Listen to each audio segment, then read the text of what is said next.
ಮುಖ್ಯಮಂತ್ರಿಗಳು ಈ ಸಭೆಯನ್ನು ಉದ್ದೇಶಿಸಿ ಚುನಾವಣಾ ಪ್ರಚಾರವನ್ನು ಮಾಡಲಿದ್ದಾರೆ.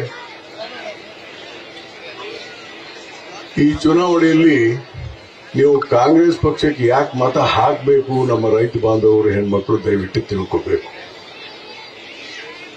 ಬಿಜೆಪಿ ಮಾಡಿದಂತ ಅನ್ಯಾಯ, ಕರ್ನಾಟಕಕ್ಕೆ ಬಿಜೆಪಿ ಮಾಡಿದಂತ ಪರಮ ಅನ್ಯಾಯ, ನೀರಾವರಿ ಬಗ್ಗೆ ಮಾಡಿದಂತ ಅನ್ಯಾಯದ ಬಗ್ಗೆ ಅಷ್ಟೇ ಮಾತಾಡ್ತೇನೆ. ಹಾಗೆ ಅವ್ರ ಅನ್ಯಾಯ ತೆಗೆದು ಹೋದ್ರೆ ಬಹಳಷ್ಟಿದೆ, ಅದರ ಅವಶ್ಯಕತೆ ಇಲ್ಲಿಲ್ಲ. ಆದರೆ ಇಲ್ಲಿ ಸಂಬಂಧಿಸಿದಂತೆ ತಮಗೆಲ್ಲ ಗೊತ್ತಿದೆ, ತಾವೇನಿಲ್ಲಿ ಬಂದಿದ್ದೀರಿ ನಮ್ಮ ತಾಯಂದಿರು, ನೀವು ರೈತರು, ಅವರು ರೈತರ ಮನೆಯವರು, ನಮ್ಮ ಯುವಕರು ಕೂಡ ರೈತರ ಮನೆತನದವರು. 190ರಷ್ಟು ರೈತರು ಈ ಭಾಗದಲ್ಲಿ ವ್ಯವಸಾಯಗಾರರು. ಏನ್ ನಮ್ಮಲ್ಲಿ ಕೃಷ್ಣಾ ನದಿ ಹರಿತಾ ಇದೆ, ಇದು ನಿಮಗೆಲ್ಲ ಗೊತ್ತಿದ್ದಂತೆ ನಮ್ಮ ಉತ್ತರ ಕರ್ನಾಟಕದಲ್ಲಿ ಅತ್ಯಂತ ದೊಡ್ಡ ನದಿ. ಅದಕ್ಕೆ ಮಲಪ್ರಭಾ, ಘಟಪ್ರಭಾ, ತುಂಗಭದ್ರಾ ಎಲ್ಲಾ ಉಪನದಿ ಇರೋದು ನಿಮಗೆ ಗೊತ್ತು. ಇದು ಬೇರೆ ರಾಜ್ಯಗಳಲ್ಲಿ ಹರಿದಿರೋದ್ರಿಂದ, ಅಂದ್ರೆ ಮಹಾರಾಷ್ಟ್ರ, ಕರ್ನಾಟಕ, ಆಂಧ್ರ, ತೆಲಂಗಾಣದಲ್ಲಿ ಹರಿದಿರೋದ್ರಿಂದ ಈ ನದಿ ನೀರನ್ನ ಹಂಚಿಕೆ ಮಾಡೋದ್ರ ಸಲುವಾಗಿ, ನೀರಾವರಿ ಮಾಡೋದ್ರ ಸಲುವಾಗಿ ಯಾರಾದರೂ ಅದನ್ನ ತೀರ್ಮಾನವನ್ನ ತೆಗೆದುಕೊಂಡಿದ್ರೆ, ಈ ನೀರಾವರಿ ಆಗ್ತಾ ಇದ್ರೆ ಅದಕ್ಕೆ ಕಾಂಗ್ರೆಸ್ ಪಕ್ಷ ಕಾರಣ, ಶ್ರೀಮತಿ ಇಂದಿರಾ ಗಾಂಧಿಯವರು ಕಾರಣ. ಏನು ಈ ಡ್ಯಾಮ್ ಅವ್ರು ಕಟ್ಟಲಿಲ್ಲ, ಬಿಜೆಪಿ ಅವರು. ಆಲ್ಮಟ್ಟಿ ಡ್ಯಾಮು, ನಾರಾಯಣಪುರ ಡ್ಯಾಮು ಅಥವಾ ಈ ಕಾಲುವೆ ಅವ್ರು ಕಟ್ಟಲಿಲ್ಲ. ಕಟ್ಟಿದ್ದು ಹಿಂದಿನ ಕಾಂಗ್ರೆಸ್ ಸರ್ಕಾರ, ಮುಂದೆ ಬಂದಂತ ಜನತಾದಳ ಸರ್ಕಾರ, ಮುಂದೆ ಬಂದಂತ ಕಾಂಗ್ರೆಸ್ ಸರ್ಕಾರ, ನಂತರ ಉಪಮುಖ್ಯಮಂತ್ರಿಗಳಂತ ಸಿದ್ದರಾಮಯ್ಯನವರು ಕೊಟ್ಟಂತ ಹಣ, ಅವರು ಮುಖ್ಯಮಂತ್ರಿಗಳಾಗಿ ಕೊಟ್ಟಂತ ಹಣದಿಂದ ಇವತ್ತು ಈ ನೀರಾವರಿ ಉತ್ತರ ಕರ್ನಾಟಕಕ್ಕೆ ಮಾಡಲಿಕ್ಕೆ ಸಾಧ್ಯ ಆಗಿದೆ. ಬಿಜೆಪಿ ಏನು ಅನ್ಯಾಯ ಮಾಡಿದೆ ನಿಮ್ಗೆಲ್ಲ ತಿಳ್ಕೋಬೇಕಿದ್ರೆ ಬಹಳ ಶಾಂತ ರೀತಿಯಿಂದ ದಯವಿಟ್ಟು ತಿಳ್ಕೊಳ್ಳಿ. ಏನು 1976ರಲ್ಲಿ ಈ ನೀರನ್ನು ಹಂಚಿಕೆ ಮಾಡೋದ್ರ ಸಲುವಾಗಿ ಟ್ರಿಬ್ಯುನಲ್ ಮಾಡಿದ್ರು, ನ್ಯಾಯಮಂಡಳಿ. ಊರಾಗ ಹೆಂಗ್ ಪಾಲ್ ಹಂಚಕ್ ಇದು ಮಾಡ್ತಾರೆ, ಮಾಡಿದ್ರು. 4 ರಾಜ್ಯಕ್ಕೆ ನೀರು ಹಂಚಿದ್ರು. ನಾನು ಊರಿಗೆ ಹೋಗೋದಿಲ್ಲ. ಎಷ್ಟು ಹಂಚಿದ್ರು? ಆ ನದಿಯಲ್ಲಿ ಹರಿಯುವಂತ ನೀರಿನ ಪ್ರಮಾಣದ ಪ್ರತಿಶತ 75% ಮಾತ್ರ ಹಂಚಿದ್ರು ಮೊದಲೇ ಟ್ರಿಬ್ಯುನಲ್ ಅವರು. ಬಚಾವತ್ ಆಯೋಗ ಅಂತ ಕರೀತಾರೆ ಅದಕ್ಕೆ. 75. ಇನ್ನೂ 25% ಹಂಗೆ ನೀರು ಹರಿದು ಆಂಧ್ರ, ತೆಲಂಗಾಣಕ್ಕೆ ಹೋಗ್ತಾ ಇದೆ. ಅದಕ್ಕೆ ಅವ್ರು ಏನ್ ಹೇಳಿದ್ರು, 2000 ಇಸ್ವಿ ಜೂನ್ 1ಕ್ಕೆ 2000 ಇಸ್ವಿ ಜೂನ್ 1ಕ್ಕೆ ಇನ್ನೊಂದು ಟ್ರಿಬ್ಯುನಲ್ ಮಾಡಿ 25% ಉಳಿದಂತ ನೀರನ್ನ ಈ ಎಲ್ಲಾ ರಾಜ್ಯಗಳಿಗೆ ಹಂಚಬೇಕು ಅಂತ ಹೇಳಿ ಆದೇಶ ಮಾಡಿದ್ರು. ದಯವಿಟ್ಟು ನೆನ್ಪಿಟ್ಕೊಳ್ಳಿ ಈ ಮಾತನ್ನ. ಇನ್ನು 25% ನೀರು ಉಳಿದಿದೆ ಅಲ್ಲಿ. ಈಗಲೂ ಆಂಧ್ರ, ಕರ್ನಾಟಕಕ್ಕೆ ಹೋಗ್ತಾ ಇದೆ. ಟ್ರಿಬ್ಯುನಲ್ ಮಾಡಿದ್ರ 2000 ಇಸ್ವಿ ಜೂನ್ 1 ಟ್ರಿಬ್ಯುನಲ್ ಮಾಡಬೇಕಾಗಿತ್ತು, ಮಾಡಲಿಲ್ಲ. ಯಾರು ಮಾಡಬೇಕಿದೆ ಟ್ರಿಬ್ಯುನಲ್? ಕೇಂದ್ರ ಸರ್ಕಾರ.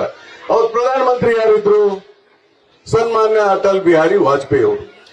ವಾಜಪೇಯಿ ಅವರು ವ್ಯಕ್ತಿಗತವಾಗಿ ನಾನು ಅವ್ರ ಬಗ್ಗೆ ಟೀಕೆ ಮಾಡ್ಲಿಕ್ಕೆ ಹೋಗ್ತಾ ಇಲ್ಲ ಈ ಸಭೆಯಲ್ಲಿ.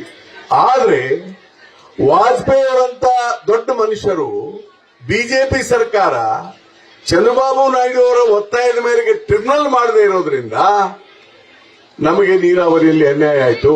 ಅದು 2000 ಇಸ್ವಿ 2004 ಏಪ್ರಿಲ್ ಟ್ರಿಬ್ಯುನಲ್ ಮಾಡಿದ್ರು.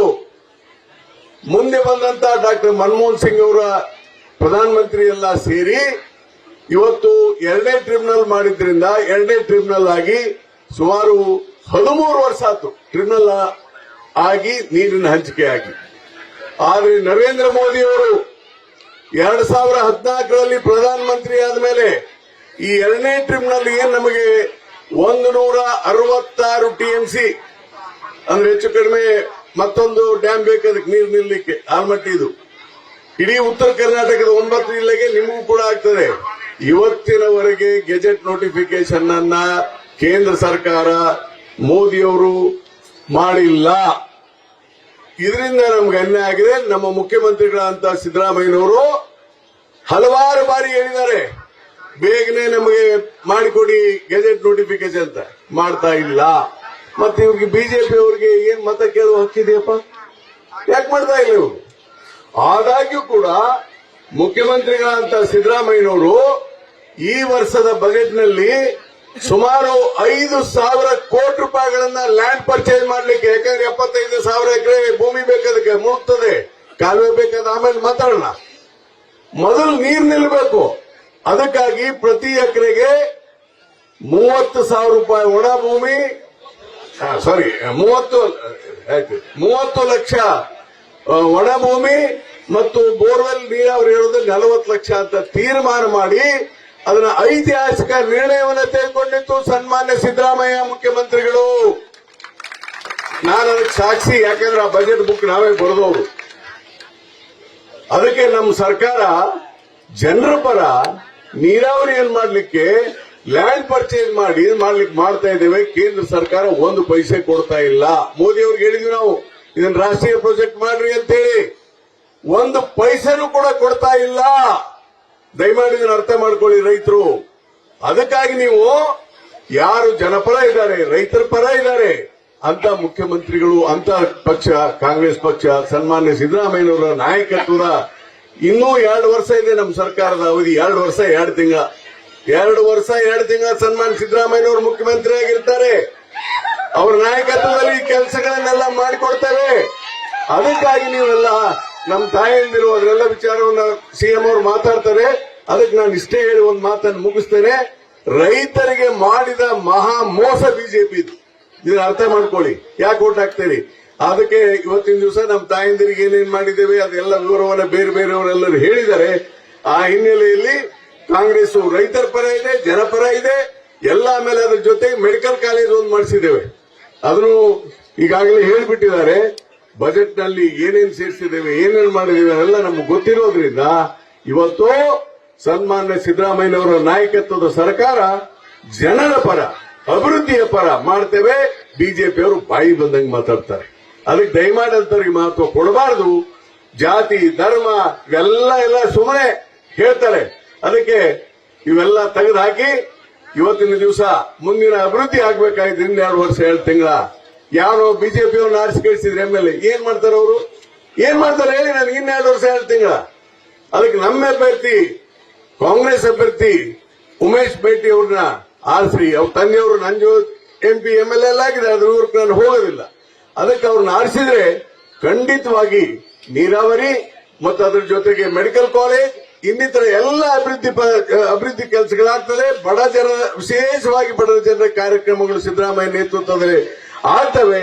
ಆ ದೃಷ್ಟಿಯಿಂದ ತಾವೆಲ್ಲರೂ ಕಾಂಗ್ರೆಸ್ ಪಕ್ಷದ ನಮ್ಮ ಅಭ್ಯರ್ಥಿ ಉಮೇಶ್ ಬೇಟಿ ಅವರ ಗುರುತಾದಂತ ಹಸ್ತಕ್ಕೆ ಮತ ಹಾಕಿ ಆರಿಸಿ ತರಬೇಕಂತ ನಾನು ಕಳಕಳಿಯ ಪ್ರಾರ್ಥನೆ ಮಾಡ್ತೇನೆ. ನಮಸ್ಕಾರ.